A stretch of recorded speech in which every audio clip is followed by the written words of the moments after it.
আসসালামু আলাইকুম। আমি এখন বানাচ্ছি অসাধারণ স্বাদের একটা মসুর ডাল ভর্তা। এতে আমি আমাদের ঘরে থাকা সাধারণ একটা উপকরণ মিশাবো, যেটা এটার স্বাদটাকে অসাধারণ করে তুলবে। আপনারা অনেকেই হয়তো জানেন, তো যারা জানেন না দেখে এইভাবে বানাইতে পারেন, তাইলেই বুঝবেন সামান্য একটা মসুর ডাল ভর্তা কতখানি অসাধারণ হতে পারে। তো আসেন দেখি শুরু করা যাক। এখানে আমি 1 কাপ মসুর ডাল নিয়ে নিয়েছি। এটাকে ভালো মতো ধুয়ে কমপক্ষে 1 ঘন্টা পানিতে ভিজায় রাখবো।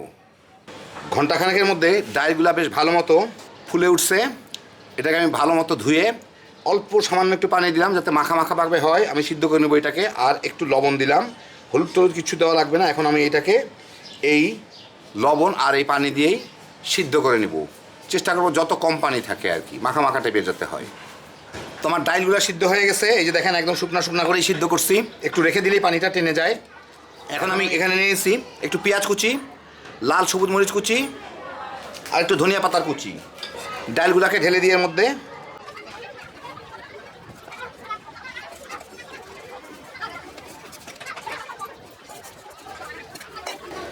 এখন ডালগুলাকে একটু চটকায় নিতে হবে।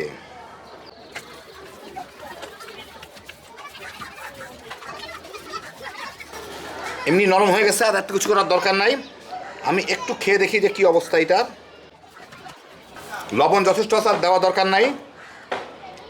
এখন আমি যেটা করব, এর সাথে আমার পর্যাপ্ত পরিমাণে সরিষার তেল দিতে হবে। আরেকটা জিনিস দিতে হবে যেটা স্বাদটাকে ডবল করে দেবে, সেটা হচ্ছে লেবুর রস।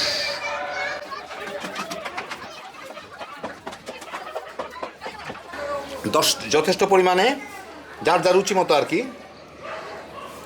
এইটা জাস্ট এর স্বাদটাকে ডবল করে দিবে। এখন এগুলোকে ভালো মতো মাখায় নিলেই হয়ে গেল।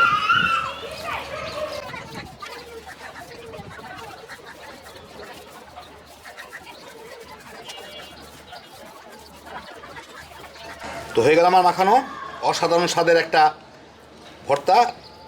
আপনাদের আমি একটু পরিবেশন করে দেখাচ্ছি। তো এই দেখেন, হয়ে গেল আমার সাধারণ জিনিসে তৈরি অসাধারণ স্বাদের মসুর ডাল ভর্তা।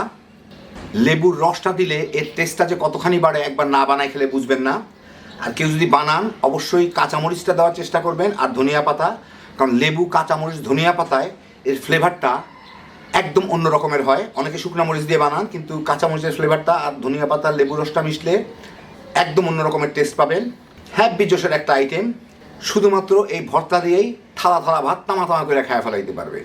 একবার এইভাবে বানায় দেখেন।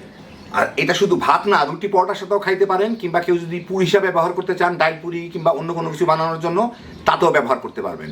দারুণ মজার। আল্লাহ আপনাদের সবাইকে ভালো রাখুন, সুস্থ রাখুন, নিরাপদে রাখুন। ইনশাআল্লাহ বেঁচে থাকলে আবার দেখা হবে। আল্লাহ হাফেজ।